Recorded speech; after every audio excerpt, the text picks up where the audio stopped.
আজকের এই ভিডিওতে আমি আপনাদের দেখাবো কিভাবে আপনি খুব সহজেই এনআইডি কার্ডের পিডিএফ কপি ডাউনলোড করবেন। আমাদের মধ্যে এমন অনেকে আছে যারা এখনো জানে না কিভাবে এনআইডি কার্ডের পিডিএফ কপি ডাউনলোড করতে হয়। তো চলুন মোবাইল স্ক্রিন থেকে দেখে নিই। প্রথমেই আপনার ফোনে থাকা ক্রোম ব্রাউজার অ্যাপটি ওপেন করবেন। এরপর এইখানে লিখবেন nidw.gov.bd।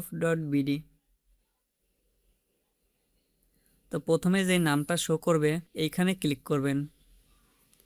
দেন এইখানে বাম পাশে দেখবেন এনআইডি অনলাইন সার্ভিস, এই অপশনে ক্লিক করবেন। এই অপশনে ক্লিক করার পরে এরকম একটা ইন্টারফেস শো করবে। তো আপনারা যারা রেজিস্টার করেননি বা অ্যাকাউন্ট নেই তারা রেজিস্টার করুন এই অপশনে ক্লিক করে। দেন আপনার জাতীয় পরিচয়পত্র বা ফর্ম নাম্বার দিন এবং জন্ম তারিখ দিয়ে সাবমিট করে রেজিস্টার করে নেবেন। তো যাদের রেজিস্টার করা আছে তারা নিচে ক্লিক করবেন। এখানে জাতীয় পরিচয়পত্র নাম্বার বা ইমেল পাসওয়ার্ড দিয়ে লগ ইন করে নেবেন। তো আমি এখান থেকে লগ ইন করে নিচ্ছি।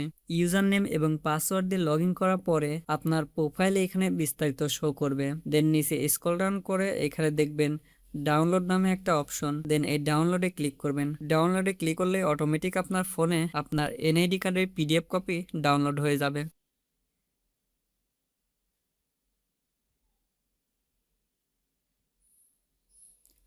তো দেখুন আমার ডাউনলোড ফাইলে এনআইডিটা চলে এসেছে।